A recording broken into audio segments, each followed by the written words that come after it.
Maintenant, prions tous ensemble. Papa, nous te rendons grâce ce soir. Nous bénissons ton Saint-Nom. Nous voulons encore te dire merci, Seigneur, pour ta présence en ces lieux, Seigneur. Merci pour le privilège que nous avons, Seigneur, d'être dans ta maison, Seigneur. Certaines personnes sont à l'hôpital, Seigneur. Et nous voulons vraiment te dire merci, Seigneur. Papa, nous te prions maintenant de prendre le contrôle des moments qui vont suivre. Bénis ta parole, glorifie-la ce soir, Seigneur. Que cette parole nous parle, Seigneur. Qu'elle nous change, Seigneur Jésus-Christ, et qu'elle nous amène à être à ton image, Seigneur. Que cette parole trouve une place dans nos cœurs. Qu'elle germe, qu'elle produise des fruits. Que ces fruits nous conduisent à la vie éternelle, Seigneur Jésus-Christ. Que ton nom soit béni ce soir, Seigneur. Au nom de Jésus-Christ. Amen. Alléluia. Juste avant de vous asseoir, battez encore pour le Seigneur.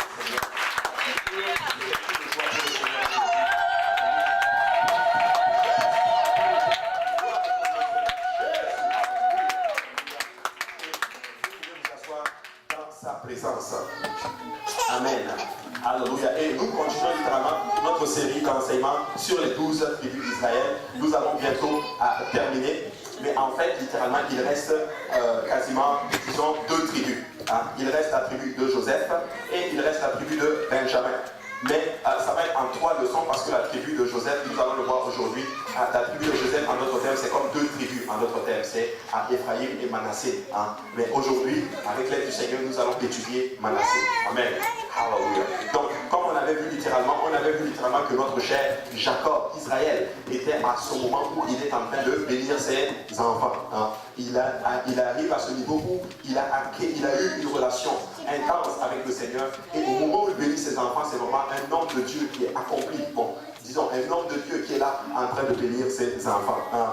Et il a béni chacun d'eux. Mais voici ce qu'il dit de Joseph. Il ne bénit pas Ephraïm et Manassé. Dans ce cas-là, il les a bénis plutôt. Mais ici, il va bénir leur père qui est Joseph. Donc on le voit dans Genèse chapitre 49, verset 22. La Bible dit, Joseph est le rejeton d'un arbre fertile. Le rejeton d'un arbre fertile. Deuxième fois, près d'une source. Les branches s'élèvent au-dessus de la muraille. Ils l'ont provoqué, ils ont lancé à des traits, les archers l'ont poursuivi de leur haine. Mais son arc est demeuré ferme. Et ses mains ont été fortifiées par les mains du puissant de Jacob. Il est ainsi devenu le berger, le rocher d'Israël. Wow. C'est l'œuvre du Dieu de ton Père qui t'aidera. C'est l'œuvre du Tout-Puissant qui te bénira des bénédictions des cieux et des cieux en haut, des bénédictions des eaux en bas, des bénédictions des mamelles et du sein maternel. Les bénédictions de ton Père s'élèvent au-dessus des bénédictions de mes pères jusqu'à la cime des collines éternelles. Qu'elles soient sur la tête de Joseph, sur le sommet de la tête du prince de ses frères. Waouh! Tu parles de bénédiction littéralement. Il est en train de bénir son fils qu'il aimait beaucoup en notre terme, notre cher Joseph. Amen. Maintenant, Joseph est en fait l'un des 12 fils de Jacob. Et il est en fait le premier littéralement de Rachel. Et Rachel a finalement réussi à avoir un enfant. Dieu l'a finalement exaucé. Et cette lutte, en fait, littéralement contre sa sœur Léa, on se rend compte en fait que c'était en d'autres termes inutile. Parce que Dieu finit par lui donner des enfants. Elle va avoir Joseph et elle va aussi avoir Benjamin. Donc vous savez, des fois, il y a certaines luttes qui sont juste inutiles. Hein. Dieu avait prévu qu'elle allait avoir un enfant. Donc elle n'avait pas à lutter en d'autres termes contre sa propre sœur. Hein. Mais le Seigneur l'a bénie. Amen. Et nous le voyons, ça descend dans Exode chapitre 30, verset 22. La Bible dit, Dieu se souvient... Oh, pardon. Je m'excuse. Voilà. Dieu se souvient littéralement au verset, donc Genèse 30, 22, la Bible dit, Dieu se souvient de Rachel, il l'exauça et l'a rendue féconde. Elle devint enceinte et enfanta un fils, et elle dit, Dieu a enlevé mon opprobre, et elle lui donna le nom de Joseph en disant que l'Éternel m'ajoute un fils.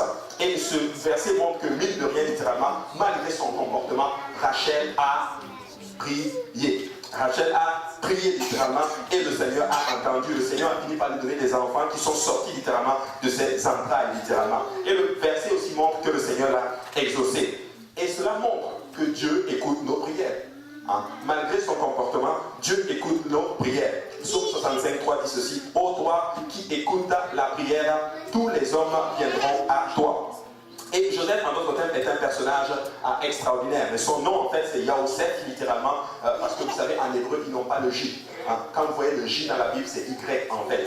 Donc, c'est Yaosef, littéralement, qui veut dire Dieu va ajouter, ou du moins que l'Éternel ajoute, littéralement. Amen. Et la Bible dit littéralement que Joseph était le fils aimé de son père. Et cela a poussé ses frères à devenir jaloux de lui.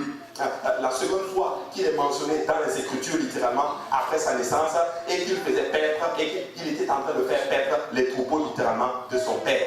Et nous voyons là, en d'autres termes, que c'est quelqu'un de travailleur. Joseph n'est pas un paresseux. Hein. Joseph travaille, il s'occupe littéralement des affaires de son père.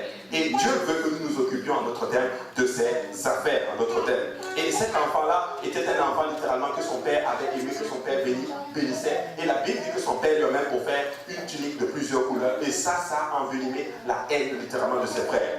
Il sera finalement vendu par ses frères jaloux, mais il va devenir la personnalité, la deuxième personnalité la plus importante en Égypte, aux côtés de Pharaon.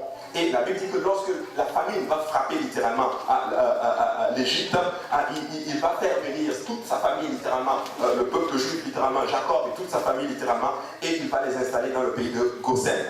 Et le Seigneur va commencer à bénir littéralement, ou du moins le Seigneur l'avait déjà béni. Mais la Bible dit qu'en Égypte, Joseph a eu 2 fils. Nous le voyons dans Genèse 41, verset 50. La Bible dit, avant les années de famine, il naquit à Joseph 2 fils que lui enfanta Asnath, fille de Potiphéra, prêtre d'On. Joseph donna au premier-né le nom de Manassé, car il dit, Dieu m'a fait oublier toutes mes peines et toute la maison de mon père. Je vais dire à quelqu'un aujourd'hui, tu sais, peu importe ce qui s'est passé, peu importe le nombre de souffrances qu'il y a eu dans ta vie, si tu fais confiance au Seigneur, il va te faire oublier toutes tes peines. Il avait tellement oublié ses peines qu'il a nommé son fils, en d'autres termes, Manassé. Amen. Et la Bible dit au verset 52, il donna au second le nom d'Éphraïm, car il dit, Dieu m'a rendu fécond dans le pays de mon affliction. Ça veut dire que même si tu as de l'affliction, Dieu est capable de te faire prospérer dans le pays de ton affliction. Et Jacob, avant de mourir littéralement, va faire quelque chose de particulier. Et probablement que certains d'entre vous l'avez déjà lu. La Bible dit qu'il va s'approprier littéralement les enfants de son fils Joseph. Il va les prendre, il va dire spécifiquement, Joseph, tes enfants là sont à moi. Ce sont mes enfants, littéralement. Et on va essayer de décortiquer cela et vous allez comprendre quelque chose. Genèse 48, verset 5, la Bible dit, maintenant les 2 fils qui te sont nés au pays d'Égypte, avant mon arrivée vers toi en Égypte, c'est Jacob qui parle, seront à moi. Ephraïm et Manassé seront à moi comme Ruben et Siméon. Donc il prend les enfants et il les met au même titre, en d'autres termes, que ses fils Ruben et Siméon. Hein? Et la Bible dit, mais les enfants que tu as engendrés après eux seront à toi. Ils seront appelés du nom de leur frère dans leur héritage. Et lorsqu'on parle de la tribu de Joseph, cela donc regroupe en d'autres termes la tribu de Ephraïm et la tribu de Manassé.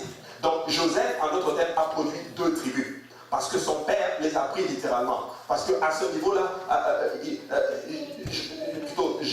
Jacob, avant de mourir, Israël, avant de mourir littéralement, prend ses enfants parce qu'il voulait, en d'autres termes, les inclure dans la tribu, en d'autres termes, dans les tribus de la maison d'Israël. Donc quand on dit la tribu de Joseph, on voit les 2 tribus, Manassé et en même temps Ephraïm.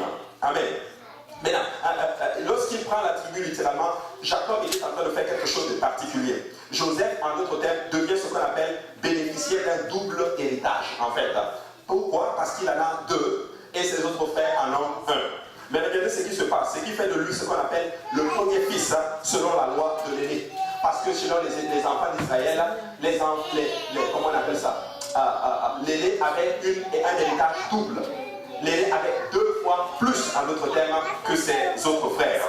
Et probablement que Jacob voulait donner à Joseph plus de bénédictions et en faire de lui le premier. Regardez, Genèse 48, verset 21, la Bible dit ceci. Israël dit à Joseph, voici que je vais mourir, mais Dieu sera avec vous. Et il vous fera retourner dans le pays de vos pères. Je te donne de plus qu'à tes frères une part que j'ai prise de la main des Amoréens avec mon épée et avec mon arc. C'est ce qu'il est en train de dire à Joseph. Il dit à Joseph, je te donne plus qu'à tes autres frères, littéralement.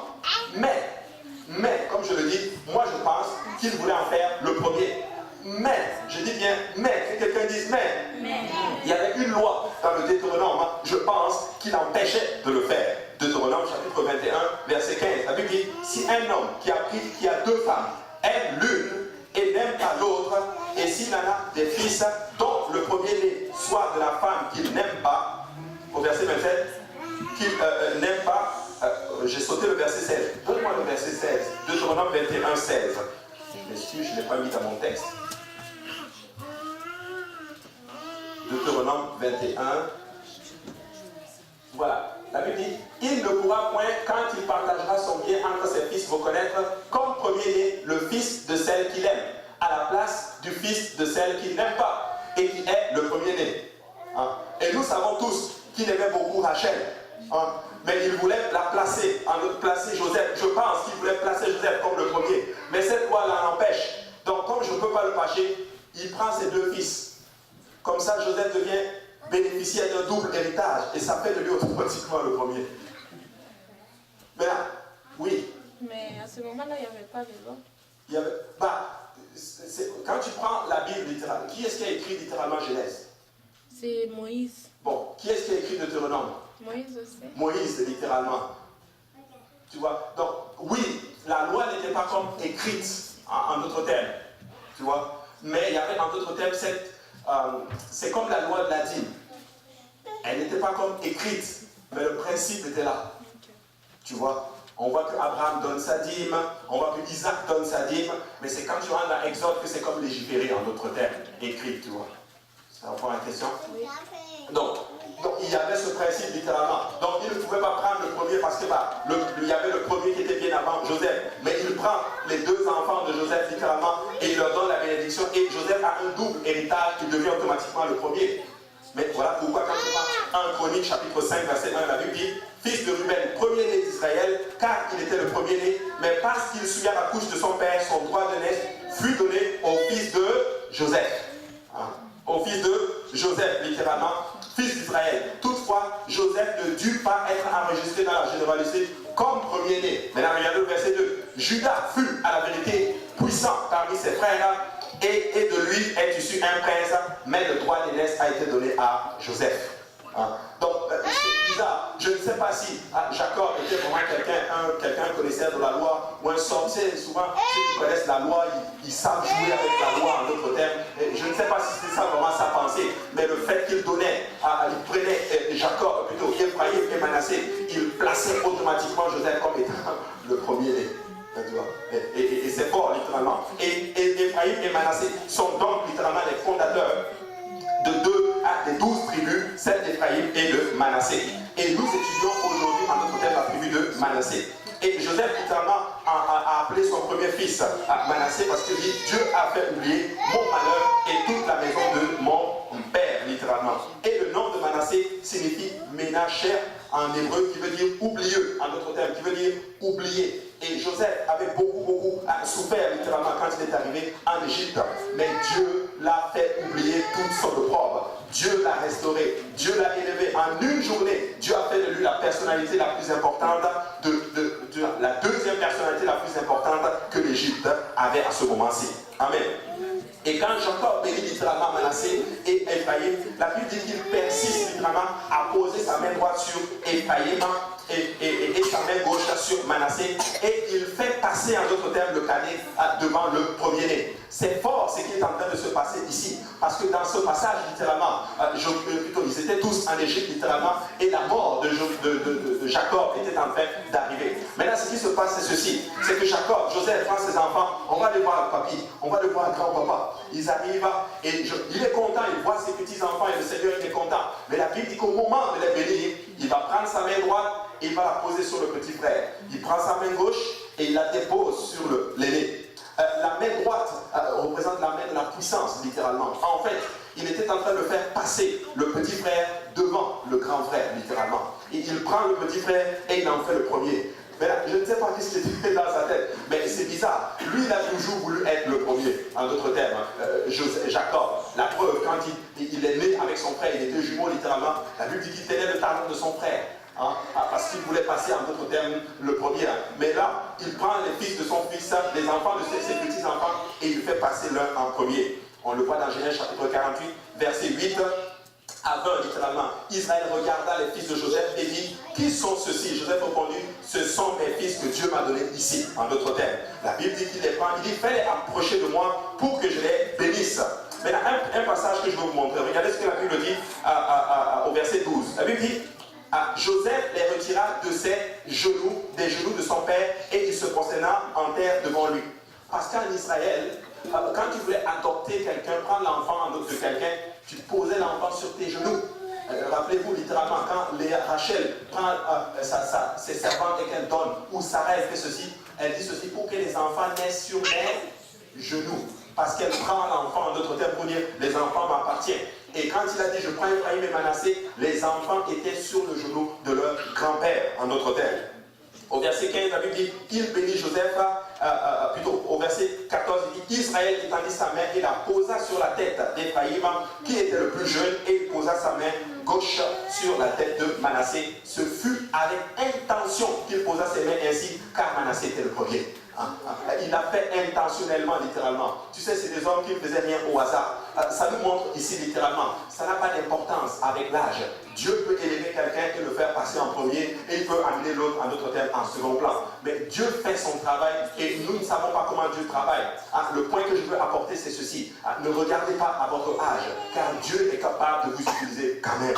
Dieu est capable de vous amener à des endroits de responsabilité, littéralement. Dieu est capable de vous amener à des endroits où vous allez travailler. Peut-être il y aura peut-être des gens plus jeunes que vous, littéralement. Mais il faut apprendre à gérer tout ceci. Amen. Amen. Et la Bible dit c'est avec intention qu'il l'a fait. Et Joseph a vu cela avec des plaisirs. Joseph n'était pas content. Il disait non papa, c'est le premier. Et tu dois poser ta main droite sur en d'autres termes sur Manassé. Mais le père a dit je sais ce que je fais. Au verset 19, la Bible dit son père refusa et dit je le sais mon fils, je le sais, lui aussi deviendra un peuple. Lui aussi sera grand, mais son frère cadet sera plus grand que lui. Et sa postérité deviendra une multitude de nations. Je n'ai jamais compris cela. Dieu, il prend toujours souvent le plus petit. Regardez, quand tu prends Moïse et Aaron, le plus jeune c'était Moïse.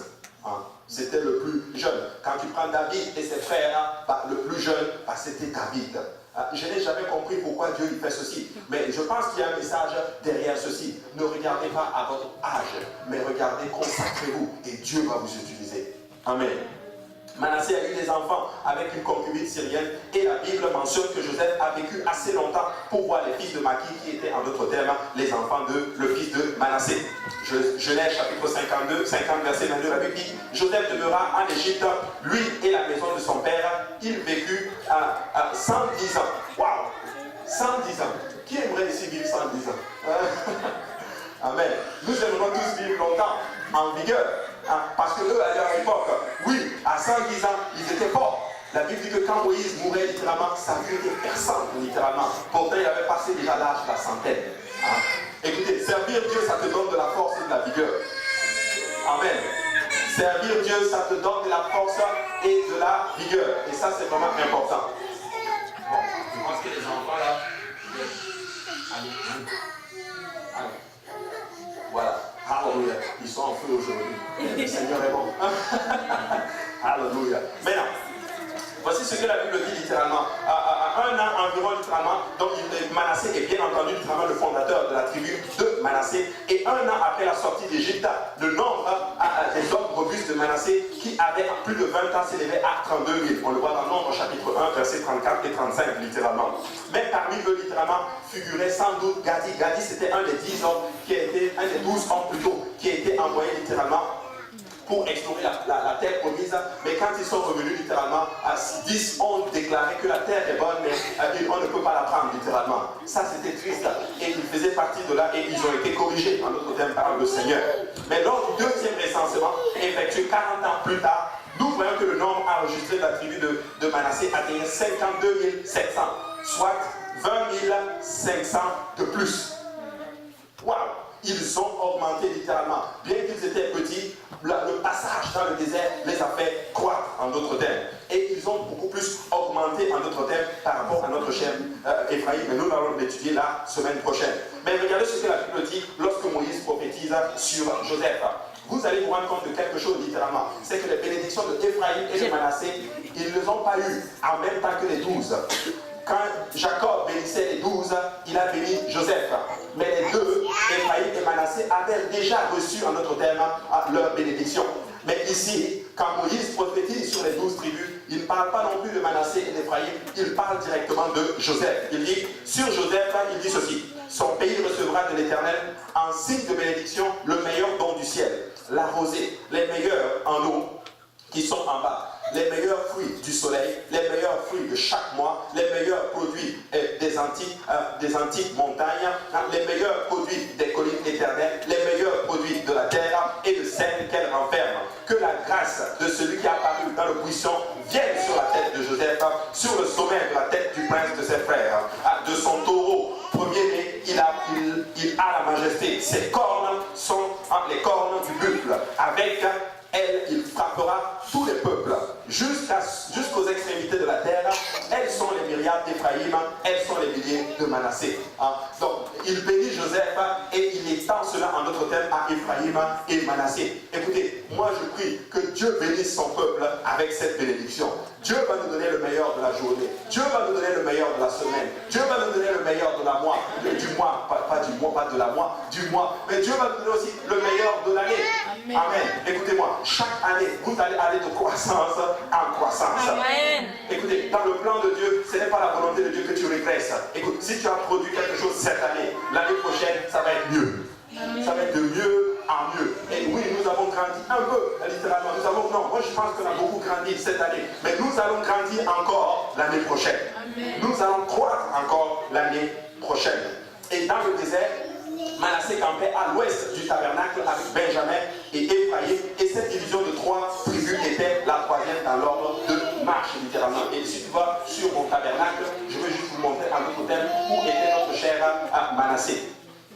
Alléluia. Donc Manassé était en d'autres termes à l'ouest. Oui, voilà, Manassé était quelque part ici. Ensuite avec Benjamin. Et là avec Ephraïm. Et ça c'était l'ouest du tabernacle. Et c'est ça qui faisait littéralement que le Seigneur était au milieu de son peuple, littéralement. Et le fils de Manassé, Maki, était un homme vaillant. Il est le père de Galad. Et Galad a eu 6 fils. Maintenant, écoutez bien ceci, c'est vraiment important ce que je vais vous enseigner maintenant. Les 6 fils, les 6 familles s'interrogeront littéralement dans la tribu de Manassé. Pourquoi? Parce que Épher, qui est l'un des fils littéralement, de Maki, littéralement, il est l'un des deux, il aura juste un fils en fait. Amen. Et ce fils s'appelle Selofkat. Selofkat, littéralement. Et cet homme n'aura pas de fils, mais 5 filles. Maintenant, vraiment, écoutez, soyez attentifs là. Il aura 5 filles, littéralement. Amen. Maintenant, regardez, on le voit dans Nombre 26, 33. La Bible dit, c'est le Selofkat. Amen. Fils d'Épher, nul point de fils, mais il eut des filles. Voici les noms des filles, et c'est marqué Machla, Noah, Ogla, Milka et Tirsa.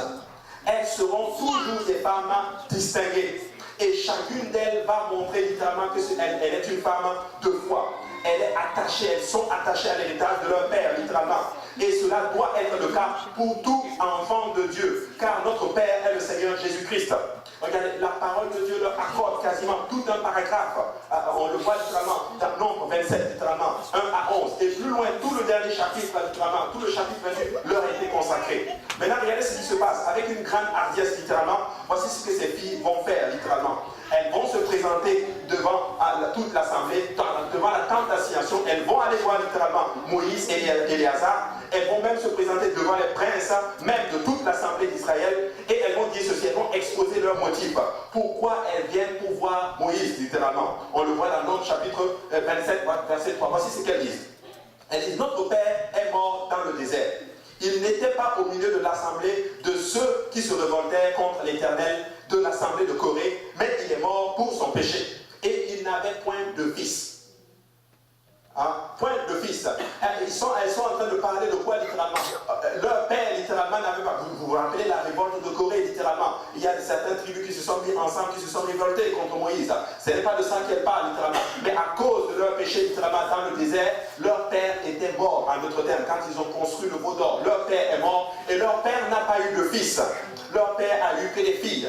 mais selon il n'y avait pas encore de loi littéralement. Et dans leur tête, les filles n'héritaient pas. Et quand je faisais mes recherches, j'ai même vu littéralement un rabbin qui disait que, apparemment, selon la tribu d'Israël, selon la culture en Israël, les filles n'héritaient pas. Elles n'avaient pas droit à l'héritage. Mais regardez ce que ces filles font. Ces filles, dans leur attachement filial à leur père, précisent qu'ils n'étaient même pas dans l'assemblée de ceux qui s'émettaient contre l'Éternel dans l'assemblée de Corée. Elle ajoute, mais il est mort dans ce péché et il n'a pas eu, dans son péché, mais il n'a pas eu de fils. D'où leur question inquiète. Pourquoi le nom de notre père serait-il retranché du milieu de sa famille parce qu'il n'a pas eu de fils? Ce sont des femmes ce ne sont pas des femmes rebelles, c'est des femmes révolutionnaires. Amen. Pourquoi? Parce qu'il n'a pas eu de fils. Est-ce qu'on doit le retrancher? Est-ce que ça veut dire que nous n'avons pas droit littéralement à notre héritage? Elle ose demander littéralement au conducteur qui était Moïse, donne-nous possession au milieu des frères de notre père. On le voit dans Nombre 24, 27, verset 4. Pourquoi le nom de notre père serait-il retranché du milieu de sa famille? Parce qu'il n'avait point eu de fils. Donne-nous une possession parmi les frères de notre père.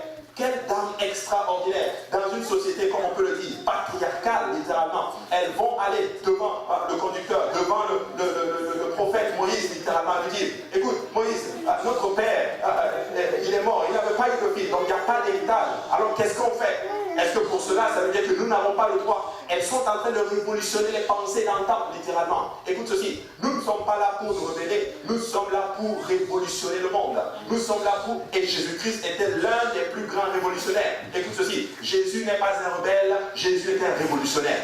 Il a révolutionné à notre thème les pensées en notre thème. Et Moïse ne se hâte pas de répondre, littéralement, à la différence du prophète Nathan. On le voit dans 2 Samuel 7, 3, quand Moïse a dit, David dit à Nathan, Nathan, moi je veux construire un temple pour le Seigneur, littéralement. Et Nathan lui dit, vas-y, fais-le. Il n'a même pas consulté l'Éternel. Mais quand il est allé dormir, Nathan, le Seigneur lui dit, mon ami, tu vas aller dire à Moïse, tu vas aller dire à David, que ce n'est pas lui qui va construire littéralement ce temple, mais c'est son fils, littéralement. Mais quand ces dames viennent voir Moïse, Moïse ne donne pas de réponse tout de suite. Moïse apporte la solution devant le Seigneur. Et c'est ce que nous devons faire. Nous devons toujours chercher la face du Seigneur avant de prendre une décision. Maintenant, regardez ce que la Bible dit littéralement. La Bible dit, les filles de Zélophaï ont raison. Deutéronome 27, 7. Les filles de Zélophaï ont raison. Tu leur donneras en héritage une possession parmi les frères de leur père, et c'est à elles que tu feras passer l'héritage de leur père. Du jamais vu en Israël, mais ces 5 filles, littéralement, sont allées littéralement s'arrêter devant le prophète. Elle leur dit, nous voulons l'héritage de notre père. Et le prophète est allé consulter le Seigneur, et le Seigneur lui dit, écoute, c'est bon. Dis-leur que je leur donne l'héritage de leur père, littéralement. Regardez, au verset 8, tu parleras aux enfants d'Israël et tu diras, lorsqu'un homme mourra sans laisser de fils, vous ferez passer son héritage à sa fille. S'il n'a point de fille, vous donnerez son héritage à ses frères. S'il n'a point de frère, vous donnerez son héritage aux frères de son père. S'il n'a point de frère, de son père, vous donnerez son héritage aux plus proches parents dans sa famille. Et c'est lui qui le possédera. Ce sera pour les enfants d'Israël une loi et un droit, comme l'Éternel l'a ordonné à Moïse. Écoute, dans certaines traductions, c'est même marqué, elles ont bien parlé. Écoute, nous devons apprendre à bien parler. Tu sais, des fois, tu peux avoir raison, mais comment tu exposes ton motif, c'est ça qui te donne raison. C'est ça qui fait que Dieu prend ton parti. Mais beaucoup d'entre nous, nous avons souvent raison. Mais nous arrivons des fois avec la poitrine bombée, littéralement, avec un air très orgueilleux. Et nous voulons à notre thème faire valoir notre voix. Écoute, Dieu ne va pas prendre ton parti. Dieu ne va pas prendre ton parti. Et même si tu as raison, il faut venir avec un bon motif et avec une attitude humble. Et Dieu va te donner raison. Écoute, il a fallu les filles manassites pour que cette loi soit décrétée en Israël par l'Éternel. Écoute, les femmes sont extraordinaires. C'était des femmes qui ont révolutionné en d'autres termes la pensée d'antan. Une loi en faveur des filles en ce qui concerne l'héritage. Mais après la décision prise par le Seigneur de donner la part d'héritage aux filles de Zélophaï, littéralement, les chefs de la tribu de Manassé vont se poser à leur tour aussi des questions pertinentes d'ailleurs. Et vous allez comprendre. Maintenant, il dit ceci, chaque tribu doit posséder son héritage ou, en d'autres termes, chaque tribu doit garder son héritage. Or, du fait des circonstances, si ces filles qui sont des Manassites vont se marier avec d'autres personnes des autres tribus, ça fait passer l'héritage aux autres tribus. Et les Manassites étaient là, disent que Moïse, là, il faut que tu nous aides parce que là, ça commence à être compliqué. Mais voici le point que je veux apporter ici littéralement. Voici ce qu'il dit. Or, si du fait des circonstances, une fille était désormais susceptible de recevoir une part d'héritage, on le voit dans Nombre 27, 8 et 11, son possible mariage ultérieur avec un homme appartenant à une autre tribu ferait passer sa part d'héritage à celle-ci. Ils viennent donc eux aussi d'exposer leur inquiétude avec leur inquiétude à Moïse. Qu'est-ce que je veux apporter ici? C'est que le Manassite, en d'autres termes, ce n'est pas quelqu'un qui pose des questions pour déranger, mais il est pertinent. Il apporte une situation et il démontre ses inquiétudes. Et c'est le point que je veux littéralement que vous développiez aussi littéralement.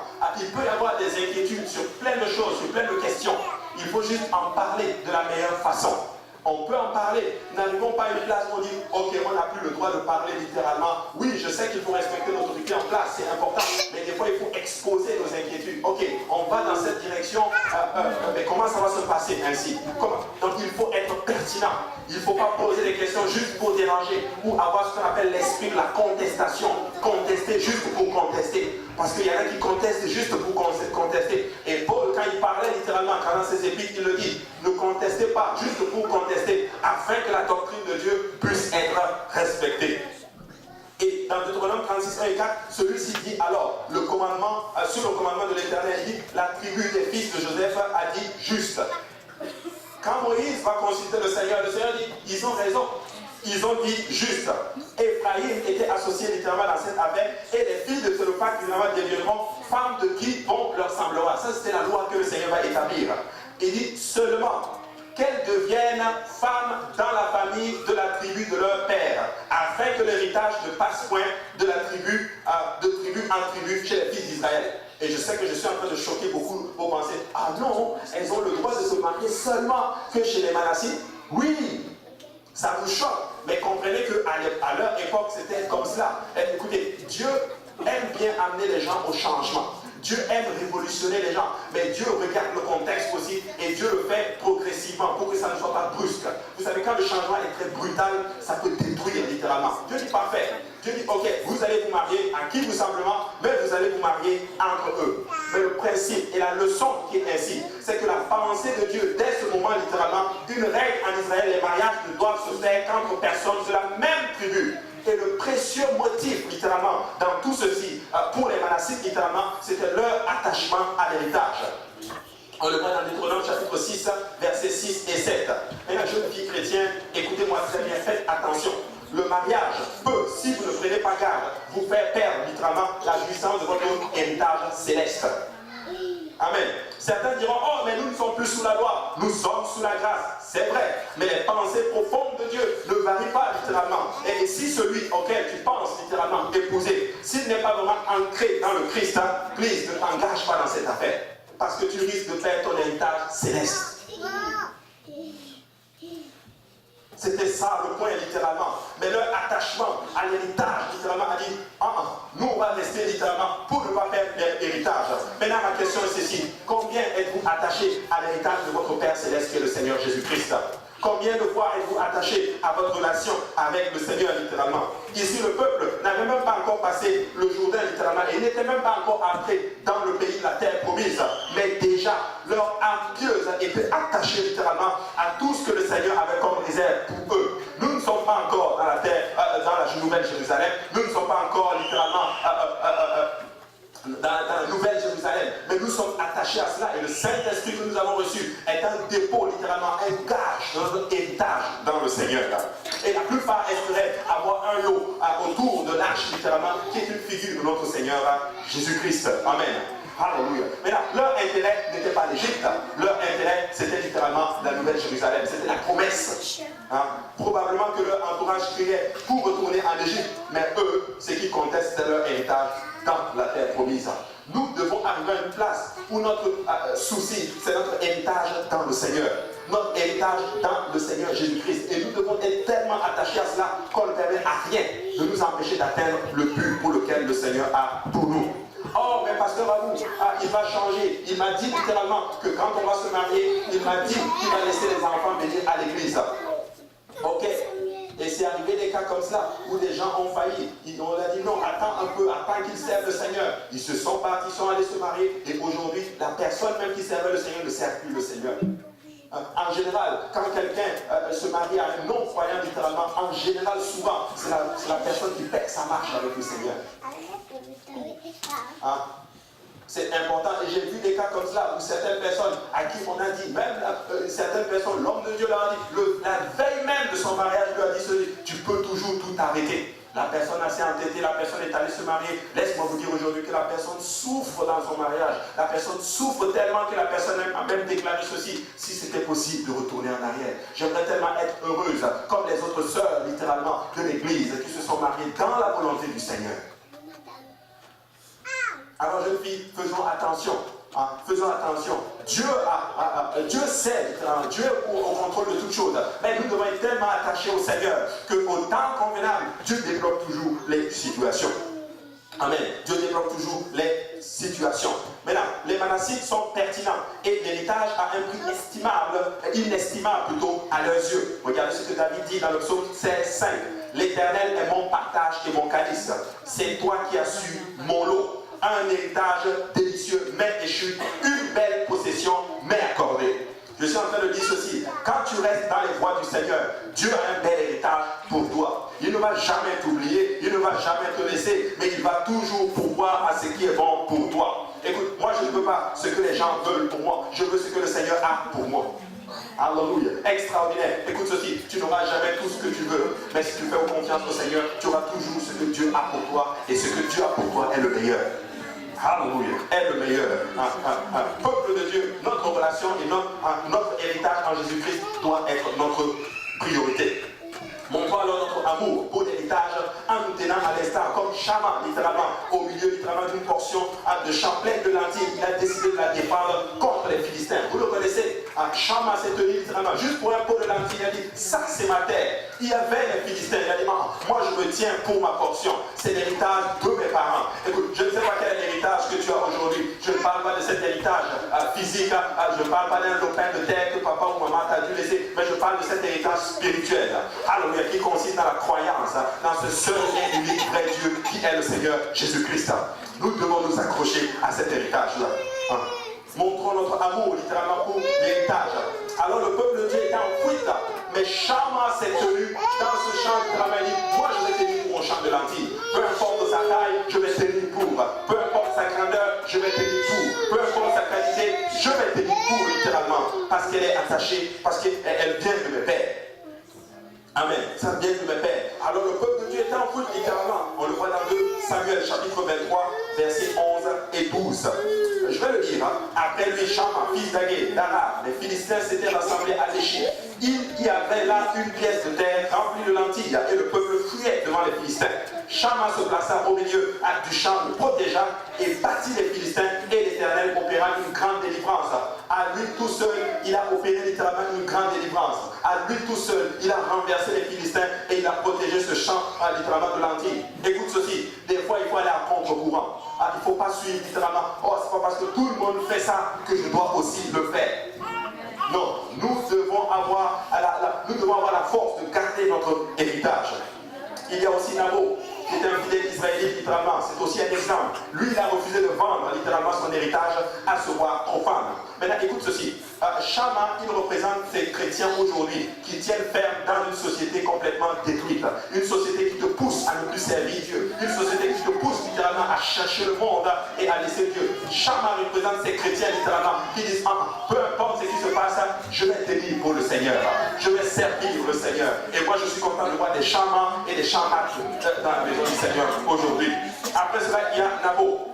Nabo, lui, c'était un fidèle israélite. Il a dit, moi, je ne vais pas vendre mon droit, mon héritage à ce roi profane qui était Akab. Akab était le roi, sa femme était Jézabel, littéralement. Et Akab voulait la terre de Nabo pour en faire un potager, un potage. Écoute, tu es roi, Akab. Tu as tout. Tu peux tout avoir. Tout le territoire que tu veux, tu peux l'avoir. Mais c'est le territoire littéralement de Naboth que tu veux. Écoute ceci, le diable, souvent vous ne le remarquez pas, il ne va pas attaquer les gens dehors. C'est vous qu'il va attaquer. Pourquoi? Parce que vous avez en vous quelque chose qu'il n'a pas. Il vous avait, écoute, quand Dieu pose son regard sur quelque chose, révélation, le diable aussi pose son regard dessus. Amen. Je n'ai jamais compris Israël, Jérusalem. Jérusalem, c'était appelé Sion, qui veut dire sec, desséché. Il n'y a rien à Jérusalem. Il n'y a pas de pétrole, il n'y a pas de ressources naturelles convoitées par tout le monde. Mais juste parce que Dieu a posé son regard sur Jérusalem, le diable aussi pose son regard là-dessus, disant, moi aussi je veux Jérusalem. Nous ne sommes rien. Mais quand Dieu a posé son regard sur nous, bizarrement, les problèmes commencent. Parce que le diable aussi pose son regard pour nous. Écoute, quand Dieu dit je veux quelque chose, Satan aussi dit, moi aussi je veux cette chose. Mais si tu tiens pour le Seigneur, laisse-moi te dire que le Seigneur va te donner la victoire. Il va te donner la victoire. Naboth dit non, je ne vais pas vendre mon héritage. Écoute, Naboth représente ici ces chrétiens qui ne vont pas faire de compromis. Ils ne vont pas vendre leur foi pour juste avoir quelque chose. Ils ne vont pas vendre leur foi pour un travail. Ils ne vont pas vendre leur foi littéralement pour un statut social. Ils ne vont pas vendre leur foi juste pour être acceptés littéralement par un groupe. Mais ils vont tenir pour le Seigneur. Ils vont dire peu importe qui tu es, je vais tenir pour le Seigneur Jésus-Christ. Ils ne vendent pas leur foi. La Bible dit acquiert la vérité et ne la vend point.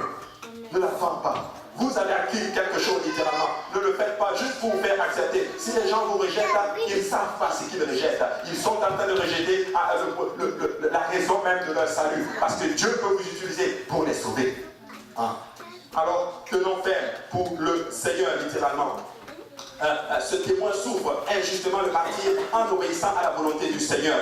Son grand attachement à l'héritage est écrit pour l'éternité dans le livre de Dieu. On le voit dans 1 Roi chapitre 21, verset 1 à 21. Avons-nous la même fidélité pour maintenir l'héritage que peut-être nous possédons même de nos parents? Certains d'entre vous ici, vous êtes nés dans une famille chrétienne. Dieu vous a béni littéralement. Écoute, si tu es né dans une famille chrétienne, franchement, bénis le nom du Seigneur. Si tu es né dans une famille où les parents vont à l'église, ils servent Dieu, ils sont fermement dans la foi, oh, bénis le nom du Seigneur Jésus-Christ, alléluia. Parce que nous autres, on n'a pas eu cela. Nous, on est nés dans une famille où on ne servait pas, on ne connaissait pas Jésus. Moi, je suis première génération, et beaucoup d'entre vous, vous êtes première génération. Alors, vous êtes en train de léguer un héritage à vos enfants. Tenez ferme à cela, parce que si vous négligez cela, vous n'allez pas être capable de le transmettre à vos enfants. Alors si tu es ici et que tu es deuxième génération ou troisième génération, bénis le nom du Seigneur, mais ne trahis pas notre terme d'héritage de tes pères. Ne trahis pas cet héritage littéralement. Et je rends grâce à Dieu pour nos pères spirituels, ces hommes de Dieu qui ont tenu ferme littéralement pour que cette doctrine nous soit transmise. Tenons ferme. Prêchons l'évangile, prêchons la doctrine apostolique.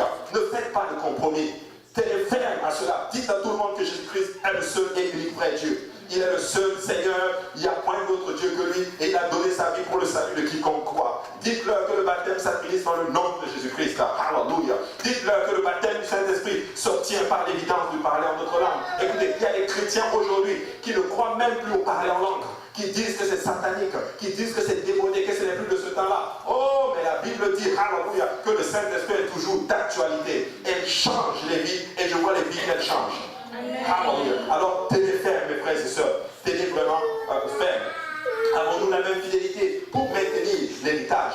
1 Timothée 6, 20 dit ceci. Ô Timothée, garde le dépôt en évitant les discours vains et profanes, et les disputes et la fausse science dont font proposition quelques-uns qui se sont détournés de la foi.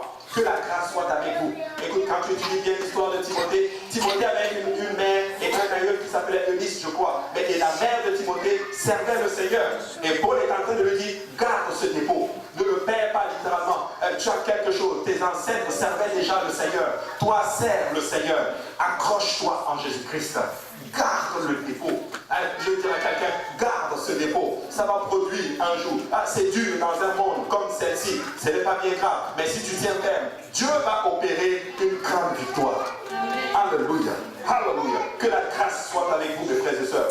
Et Manassé n'a pas eu de possession dans la terre. En fait, il a eu une possession dans la terre promise. Pourquoi? Parce que Manassé était en notre terre entre le Jourdain et il était une partie hors de la terre promise et une partie dans la terre promise. Je vais vous montrer tantôt.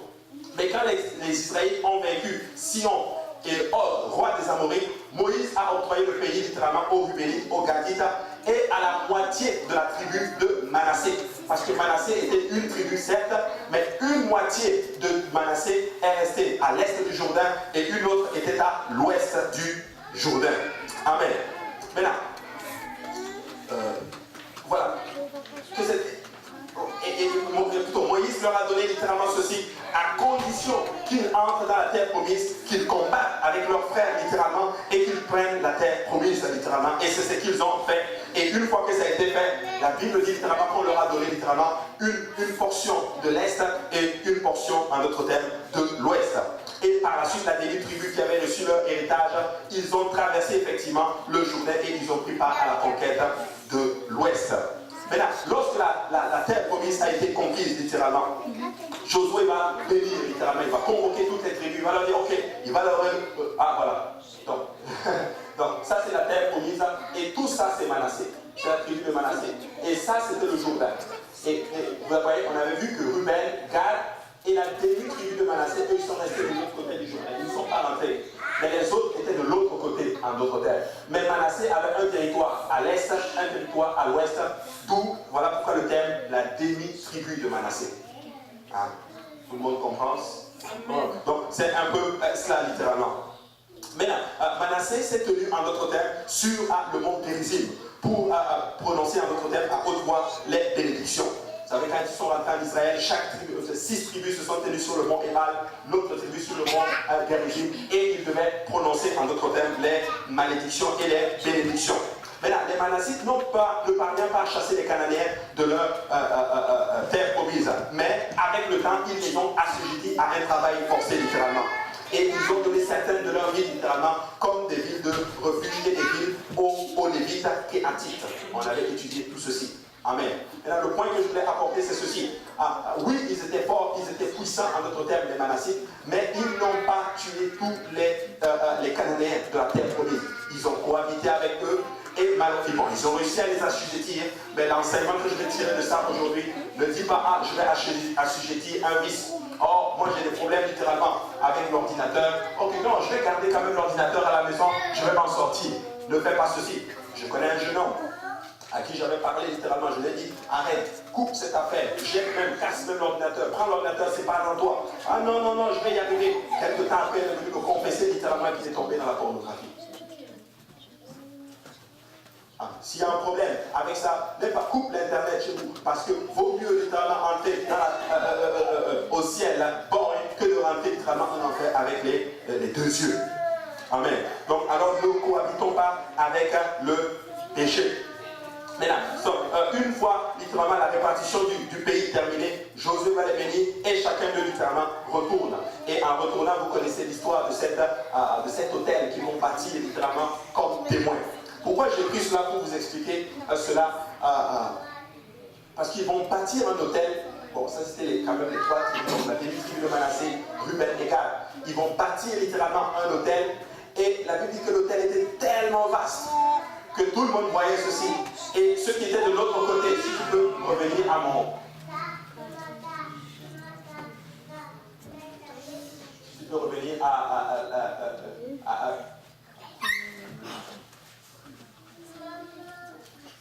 Bon, on va continuer. Mais ils ont parti littéralement un hôtel. Voilà. Ils sont partis là, ils vont partir littéralement un hôtel là. Et tous ceux qui sont ici, quand ils ont vu cet hôtel, on dit, oh, mais qu'est-ce qui se passe?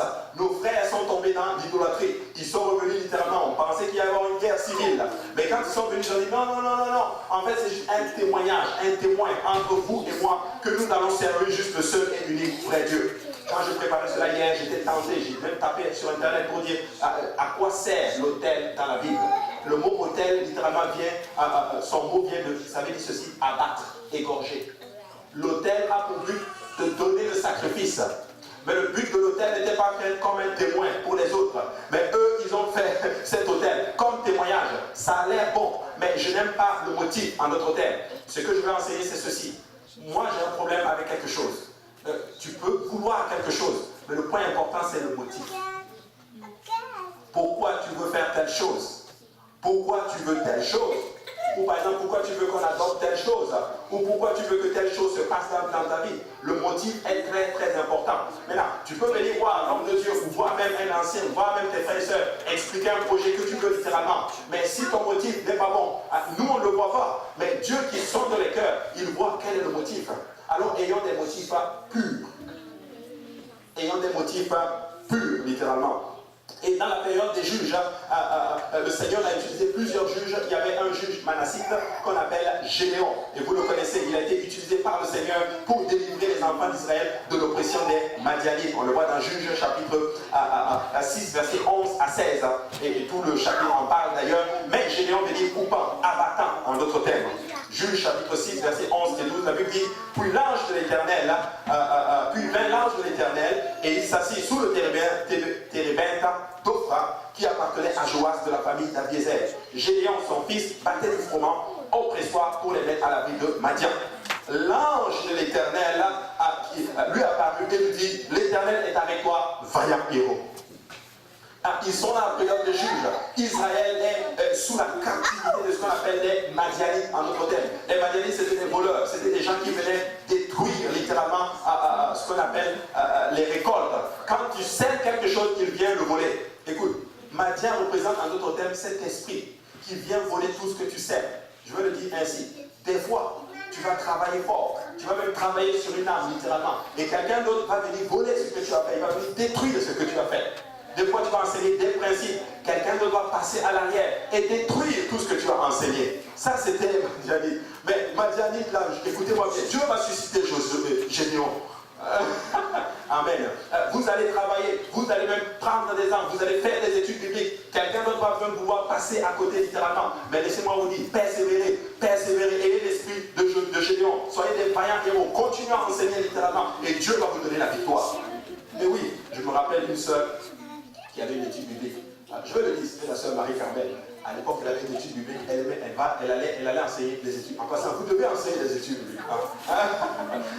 Elle allait enseigner une étude biblique chez quelqu'un. Et puis un jour, elle arrive pour enseigner l'étude biblique, et puis elle voit une témoin de Jéhovah.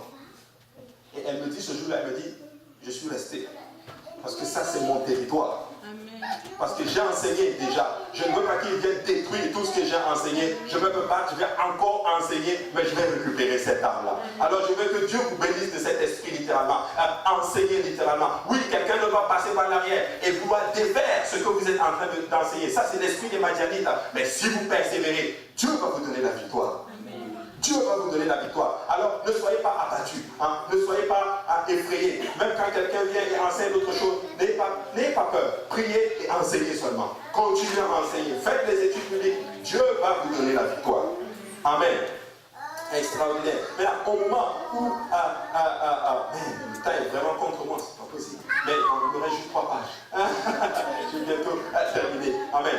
Et là, au moment, au cours du règne de Saül, littéralement, premier roi d'Israël, les Rubénites, les Gadites et la demi-tribu de Manassé de l'Est remportèrent une victoire décisive avec les Acharéliens. On le voit dans 1 Chroniques chapitre 5, versets 10, 18 et 22 littéralement.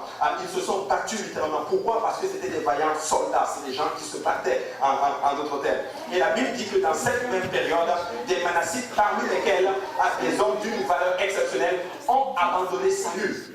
Et ils sont allés se rallier à David. Parce qu'à ce temps-là, oui, Saül était le roi, mais le Seigneur avait rejeté Saül. Et le Seigneur avait choisi, en d'autres termes, David. Et David était tout seul. Mais ils ont vu, en d'autres termes, que Saül avait rétrogradé. La Bible dit que les Manassites vont abandonner Saül. Et ils vont aller se rallier à notre cher David. On le voit dans 1 Chroniques, chapitre 12, verset 19 à 20. On ne va pas le lire pour gagner du temps. Mais après la mort de Saül et de son successeur Ish-Bosheth, la Bible dit 18 000 Manassites de l'ouest du Jourdain et des milliers d'autres de l'est se rendirent à Hébron pour faire David roi sur tout Israël. Extraordinaire. En fait, je veux vous dire pourquoi je parle de cela. C'est juste pour vous montrer ceci. Manassé est loyal.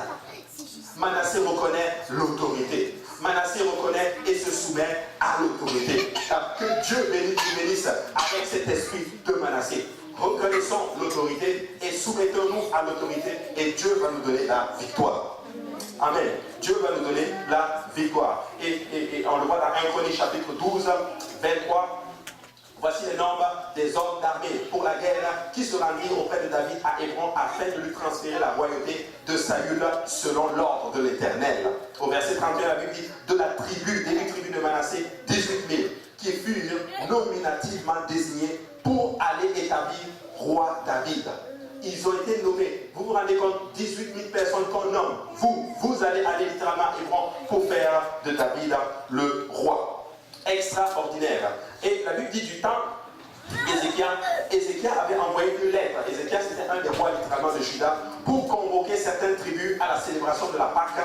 Mais beaucoup de Manassites, certains d'entre eux, pas tous, s'étaient moqués en d'autres termes des messagers que le roi Ézéchias avait envoyés. Mais celui-ci mais d'autres ont accepté de s'humilier et de répondre à l'invitation du roi Ézéchias. On le voit dans 2 Chroniques chapitre 30, on va le lire. La Bible dit Ézéchias envoya des messagers dans tout Israël et Juda. Et il écrivit aussi des lettres à Éphraïm et à Manassé pour qu'ils viennent à la maison de l'Éternel à Jérusalem célébrer la Pâque en l'honneur de l'Éternel, de Dieu d'Israël. Au verset 10, la Bible dit ceci. Les coureurs allaient ainsi de ville en ville dans le pays d'Éphraïm et de Manassé et jusqu'à Zabulon. Mais on se riait et l'on se moquait d'eux.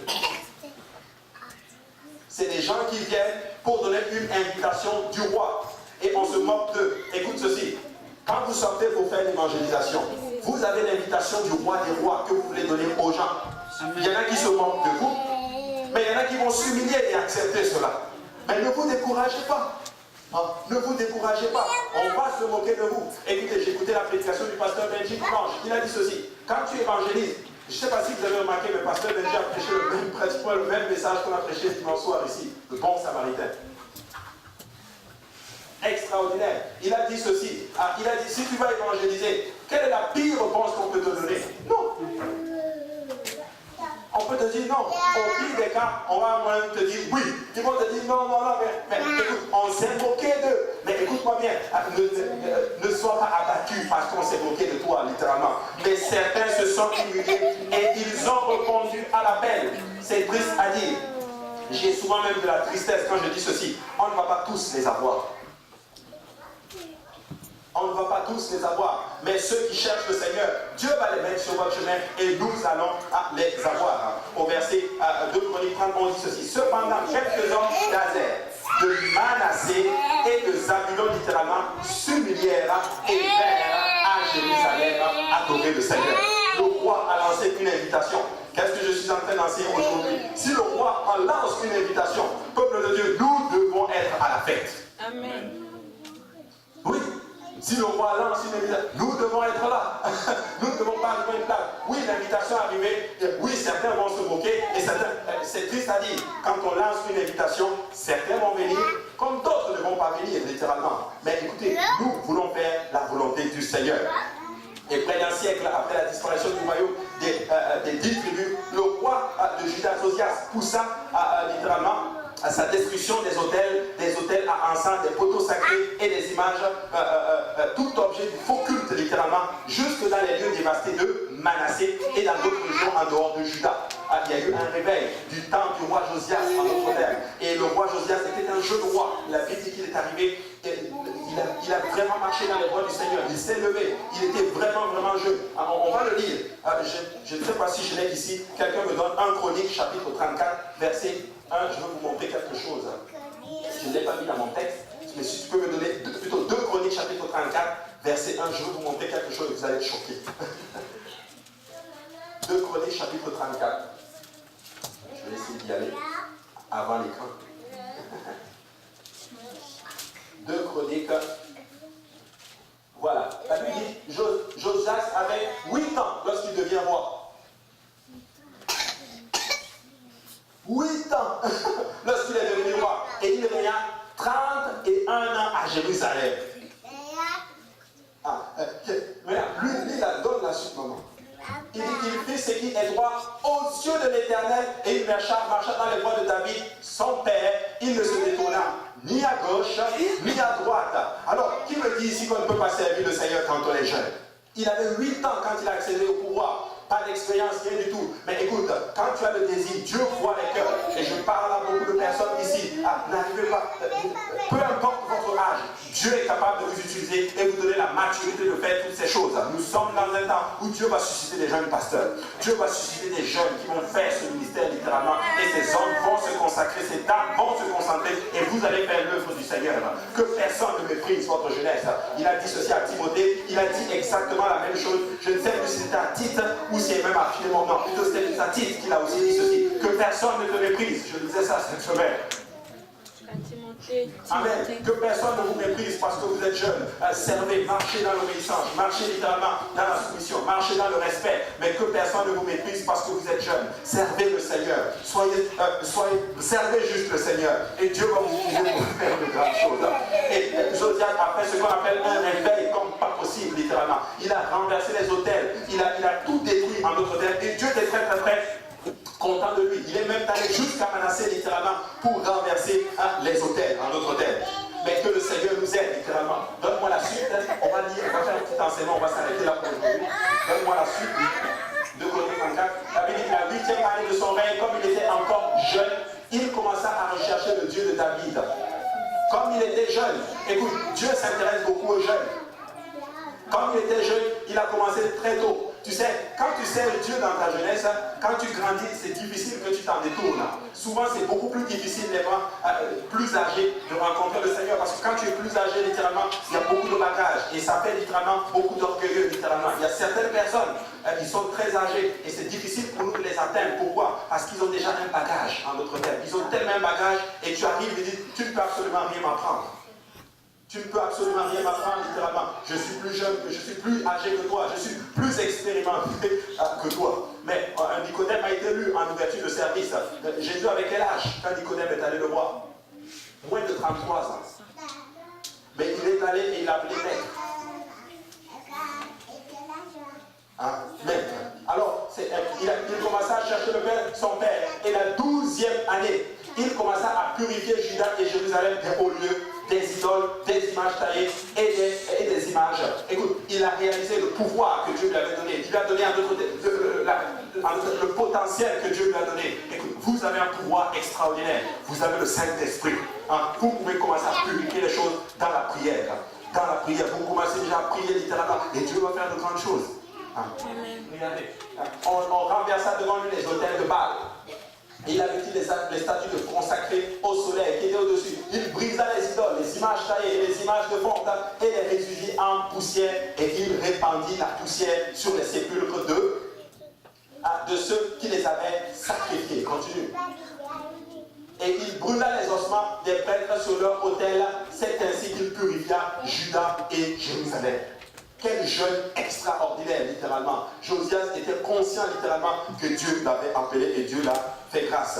Mais il y a une point aussi que je veux vous montrer. Il a fait quelque chose que je veux vous montrer. Je ne veux juste pas vous lire mon texte. Dans la vie de Manassé, continue. Il renversa les autels, les mit en taille.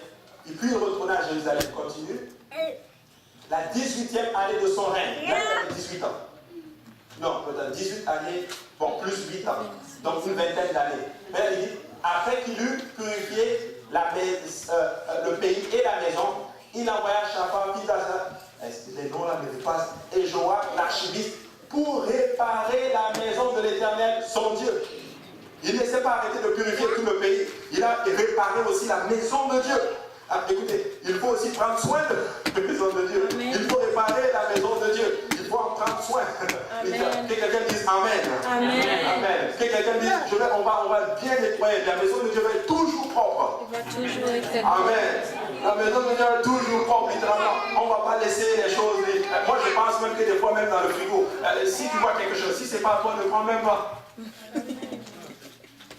Amen. Il a commencé à travailler et à réparer la maison de Dieu. Qu'est-ce qu'il a commencé à faire en réparant la maison de son Il se rendit auprès du souverain sacrificateur et pigea et on livra l'argent qui avait été apporté dans la maison de Dieu et que les Lévites gardiens du seuil avaient recueilli de Manassé et d'Éphraïm. Attendez, là vous allez écouter grand vos oreilles. J'ai bientôt terminé, il y a beaucoup de choses à dire ici. Écoute, Josias est le roi. Il vient de la tribu de Juda. Mais écoute, pour arranger la maison de Dieu, d'où est venu l'argent? De Manassé et d'Éphraïm et de tout le reste d'Israël et de tout Juda.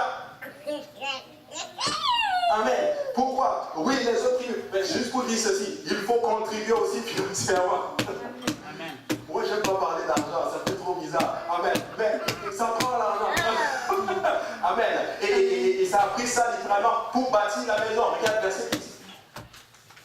Et Benjamin et les habitants de Jérusalem, et le verset 11, on va s'arrêter là, sinon on ne va pas finir. Et on le remit entre les mains, verset 11, on les remit entre les mains de ceux qui étaient chargés de faire exécuter l'ouvrage dans la maison de l'Éternel, et ils l'employèrent pour ceux qui travaillaient aux opérations de la maison de l'Éternel. Mon point ici, c'est ceci, que Dieu nous aide à contribuer à la construction et à la réparation de la maison de Dieu. Amen. C'était la leçon que je veux vous apporter littéralement. Contribuons et Dieu va nous bénir littéralement. Tu ne peux pas contribuer et Dieu va te laisser. Non, impossible. Je vous assure, c'est impossible. Dieu va toujours te rendre. Toujours. Il a dit ceci. Il a dit, je t'amène ce blessé de bon samaritain. Je paye donner de l'argent à l'autre côté. Il a dit, si tu dépenses plus à mon retour, je vais te le remettre. Jésus nous a laissé ce monde qui est perdu. Il nous a donné le Saint-Esprit. Si vous dépensez plus, à mon retour, je vais vous le rendre. Amen. Alors, concentrons-nous et faisons ce que Dieu nous demande de faire. Et Dieu va le faire. Dans la vision d'Ézéchiel, le pays assigné à Manassé se trouvait entre celui de Nephtali et celui d'Éphraïm. On le voit dans Ézéchiel chapitre 48, versets 4 et 5. Et Manassé figure également littéralement parmi les tribus d'Israël qui ont été marquées du sceau dans Apocalypse chapitre 7, verset 6. Quand tu étudies, tu vas te rendre compte qu'à 12 000 de chaque tribu littéralement ont été pris et Manassé littéralement en fait partie. Il est au verset 6 d'Apocalypse chapitre 7. Amen. Et mon point aujourd'hui c'est ceci. Développons aussi l'esprit de Manassé. Amen. Contribuons. Soyons des vaillants soldats. Soyons loyaux. Soyons fidèles. Soyons fidèles. Amen. Soyons fidèles. Je sais que c'est très difficile à dire aujourd'hui, mais je vais le dire. J'ai vu les hommes de Dieu le dire. Écoute, si tu es fidèle à Dieu, tu es fidèle à la maison de Dieu, à ton église locale, tu es fidèle à l'homme de Dieu, Dieu va te bénir. Amen. Je sais que c'est des choses que moi je ne peux pas enseigner. Parce qu'on va dire que mais je l'enseigne parce que ce sont des principes spirituels qui nous aident en d'autres termes à grandir et à avoir toutes les bénédictions de l'éternel. Amen. Alléluia. Lèvons-nous dans la présence du Seigneur aujourd'hui. Alléluia. Et nous allons prier. Moi je prie que Dieu nous baptise littéralement de cette facette de son esprit. Hein? Soyons loyaux. Attachons-nous à notre héritage. Ne vendons pas notre héritage. Non, non, non, non, non, non. Pas pour rien au monde. Amen. Pas pour rien au monde. Alléluia. Alléluia. Prions tous ensemble. Papa, nous te rendons grâce ce soir. Nous voulons te bénir, Seigneur. Père, nous croyons que ta parole est sortie, Seigneur. Maintenant, je prie que cette parole trouve une place dans nos cœurs. Que cette parole, Seigneur, nous change, Seigneur. Que cette parole nous rende forts, Seigneur Jésus-Christ. Et que cette parole, Seigneur, nous amène, Seigneur, à te ressembler, Seigneur. Je te prie pour mon frère, pour ma soeur, Papa, ici présent, Seigneur, Papa, que tu l'amènes à cette dimension à laquelle tu l'appelles, Seigneur Jésus-Christ. Que tu le gardes et que tu la gardes aussi, Seigneur Jésus-Christ. Que tu fasses l'œuvre que tu t'es résolu de faire, Seigneur, Papa, dans nos vies. Papa, baptise-nous, Papa, de ces facettes, Papa, de ton esprit que nous avons étudié aujourd'hui, Seigneur. Je prie pour un esprit, alléluia, de fidélité, Seigneur. À toi, d'abord, à ta parole, Seigneur, à ta maison, Seigneur, Papa, à tes soins, Seigneur Jésus-Christ. Développe, Seigneur, mon Dieu, un esprit de loyauté, Seigneur, mon Dieu, alléluia. Un esprit de soumission, Seigneur, Papa, alléluia. Un esprit de pertinence, Seigneur, comme les Manassites ont été pertinents, Seigneur, dans leur question, Seigneur Jésus-Christ, quant à leur héritage, Seigneur. Parce que nous voulons nous attacher à ton héritage, mon Dieu. Alléluia. Garde mes frères et sœurs maintenant, Seigneur. Protège-les, permets que nous puissions nous revoir très bientôt en santé, Seigneur. Que ton nom soit béni ce soir. Et c'est à toi seul que nous devons honneur et gloire. Au nom de Jésus. Alléluia. Battons encore le main pour le Seigneur. Alléluia. Appelez ton voisin et dis-lui que tu es fidèle. Vous êtes fidèle.